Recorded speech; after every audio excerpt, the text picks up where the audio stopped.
Okay, so for those of you that don't know me, I am James from Giant Peach. Giant Peach is a creative digital agency. We create strategy that drives growth, content that sparks connection, and user experience that converts.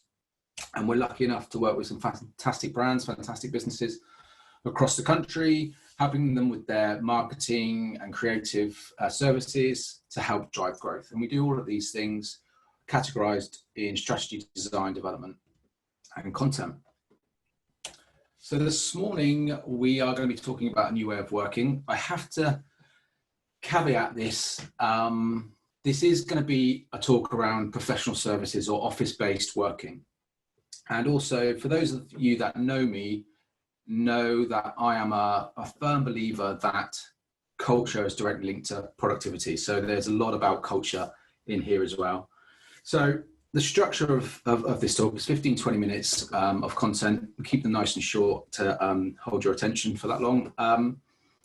We're going to talk about a new way of working. I'm going to share what we're currently doing, how it looks right now, what we're doing as a business, what our team are doing, how we're looking after our team, how it is working from home, and then sort of think about what that new way of working looks like post-COVID. It's important to remember that we are not just working from home right now, we're working at home during a pandemic. So we need to recognize that these are two completely different situations to be in. So we're going to start with, let's look at what it's like being forced to work from home and the practicalities of it. So I have regular catch-ups with the team, and recently on our COVID catch-up, I asked them three questions. One is, what have been the challenges from working from home? What have been the good things and any tips that you've got? And also, what's something you've done that you've never done before, before this all started? And I want to share with you the team's feedback on what their challenges were, because I think it demonstrates how varied it is per person, and how it can be, well, if I share this with you first, and they'll come into sort of the outcomes from that.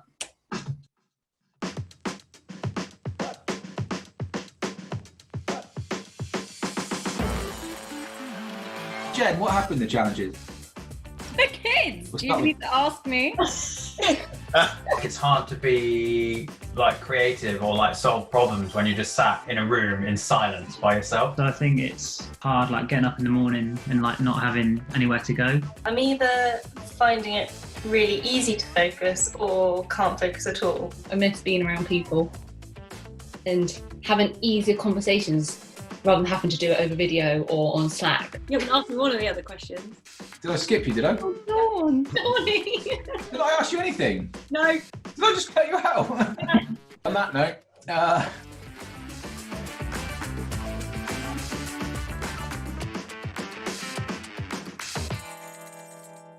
think what we can take from that is don't ignore one of your team when you're going around and asking everyone questions. But I think one of the things that is important is having a home working space. So setting up a office within the home. Now what we're going to go through over the next sort of couple of minutes are simple things, but it's things that we all need to think about, with things that we're probably already doing. And I'd love to have a conversation at the end about what you are doing if you guys have any tips as well. But having a set working space has been proven to help you get into work mode. So it's important to have the equipment that you need for that working space. If you're working on a laptop, having a laptop stand, having a second screen, and having a keyboard and mouse are really important, because otherwise you are hunching over your laptop, using the laptop keypad and the trackpad, and it means that you're more likely to be working on the sofa or on the bed or at the kitchen table. So having that set workspace is really important. Get a second screen. And if you look at the NHS advice around posture, that will help you put in place the desk space that will help so you're not hunched over the desk at all times.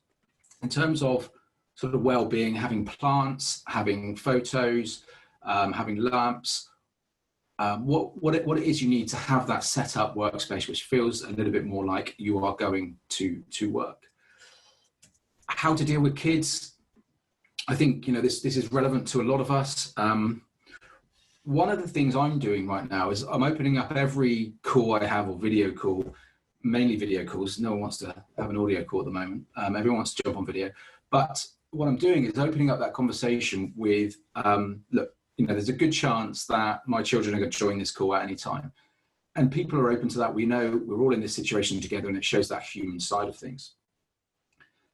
Setting up a little workspace for your kids near you, so that they feel part of it, is good.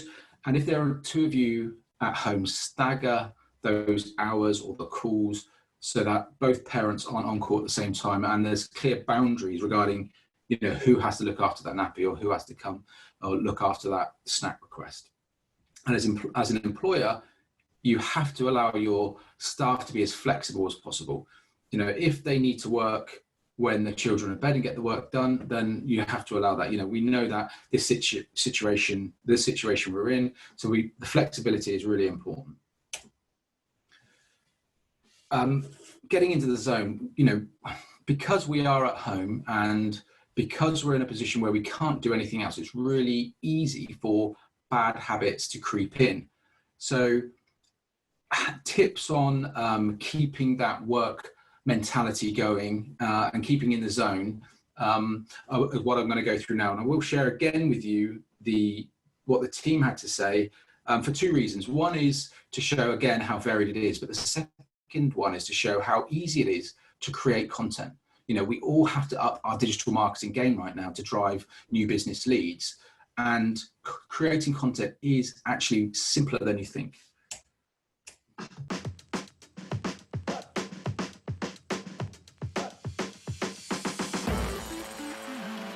Anything that you've been doing which is really helping sort of get through it? I have stuck to my just normal routine the whole time. Planning, but also being flexible and definitely getting outside. A little bit away from social media and just constantly reading the news. Mine's trousers on before work. I still get dressed to work, and I feel like that makes me feel better. If you're feeling like you're really out of it, maybe later on will be a better time to do it. Be flexible with your time. You've got too much energy and you don't know what to do with it. So I just run and I just do a loop.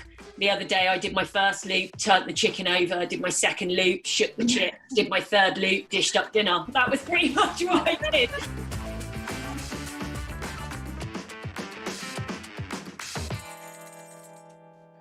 So the tips that came out of that, and these are simple things to think about as we move into sort of how we're supporting the team, but go to bed and get up at normal time. It's very easy now to watch something late into the night and then get up and roll to our desk, whether that's down the corridor or downstairs.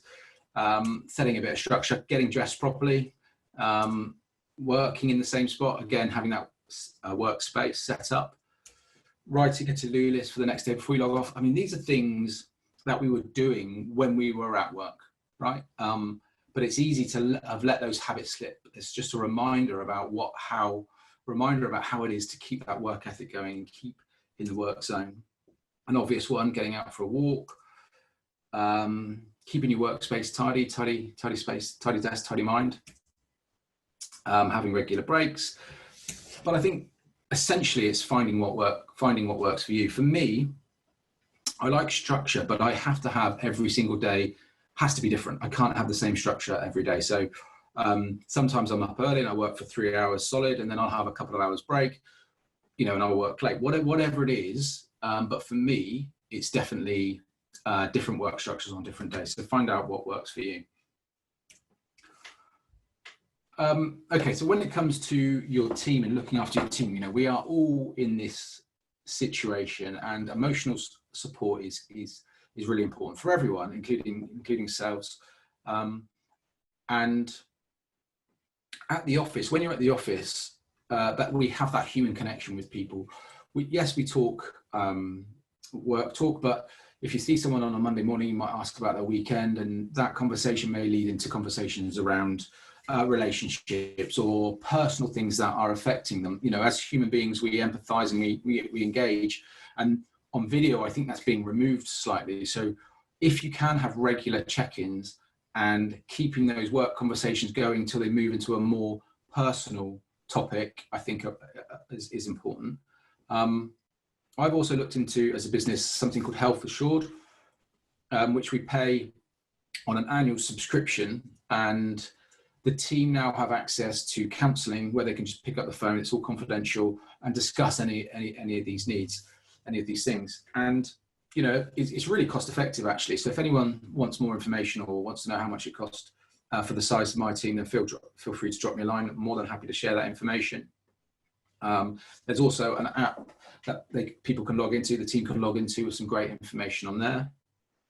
And just little things, you know, we're sending out sweets, personalized sweets, saying thank you, you know, we do appreciate you. It shows appreciation. It shows that you care, and you do want to offer support during this tough time.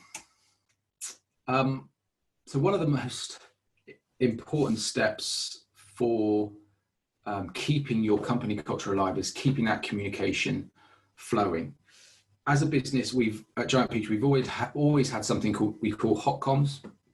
So that's honest, open, and two-way conversations. So as well as bi-weekly WIPs, so work in progress meetings, management meetings, all the normal meetings, we also have a COVID catch-up every couple of weeks. Now, what I'm doing on that catch-up is I'm being very open about how this is affecting our business. So looking at our work in progress, looking at our sales pipeline, looking how that sales pipeline is affecting our P&L, and then how that is affecting our cash flow. Being really honest about the position the business is in, because when I make those decisions that need to be made, everyone understands why those decisions are being made. And then two-way. You know, we had our COVID catch-up last week was brutal, if I'm honest. It was really emotional. We had tears. People were really starting to struggle, whether it's on week 4, week 700, I can't remember, but it was on the Thursday. It was really sunny and we had tears. And one of the bits of feedback we had was, so we offer yoga. So we give yoga every Wednesday for an hour. And the feedback was, that's great, and it's really good for sort of mindfulness and well-being, but actually there's a lot of pent up energy. You know, people are frustrated, they need to release energy. So what we're trying today is we've got a HIIT session at 4 p.m. And you know, we're gonna really see if that works. Actually, if anyone on this call wants to join in, I'll give you the Zoom details and you can join us. And if that works, you know, we'll implement that every week. It's a really cost-effective way to look after the team as well, actually. Technology. So first and foremost, you know, if we're working from home, everyone needs the tools to do their job. And technology is available for all of us. It's been there for a while now to work remotely. But it's not just about the technology. It's how successfully and efficiently we can work that remote working, the processes into our company culture. You know, there's less and less opportunities for us to interact socially. So again, those regular catch-up calls.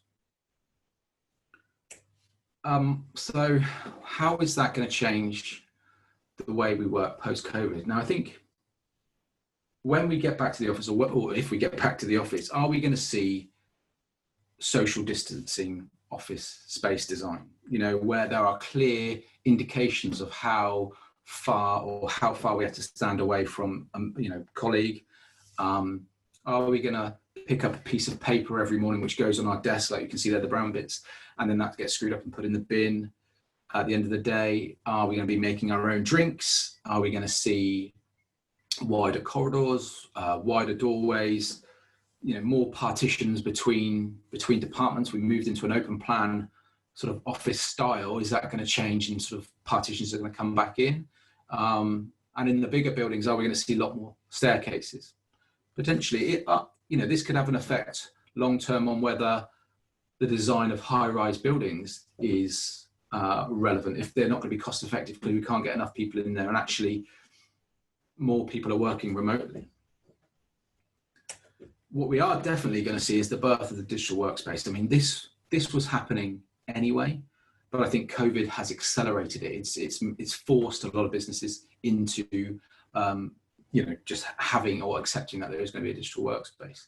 All of the tools we need are available, and I think, you know, businesses are going to struggle to force people to come back into the office, and that will be the end of the 9 to 5.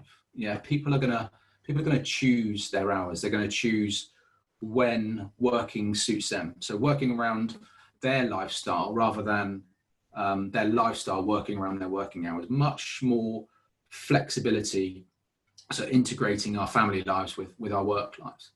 And that will see a shift away from people feeling like they need to work late in the office, feeling like they need to ignore lunch breaks and answer emails out of office hours.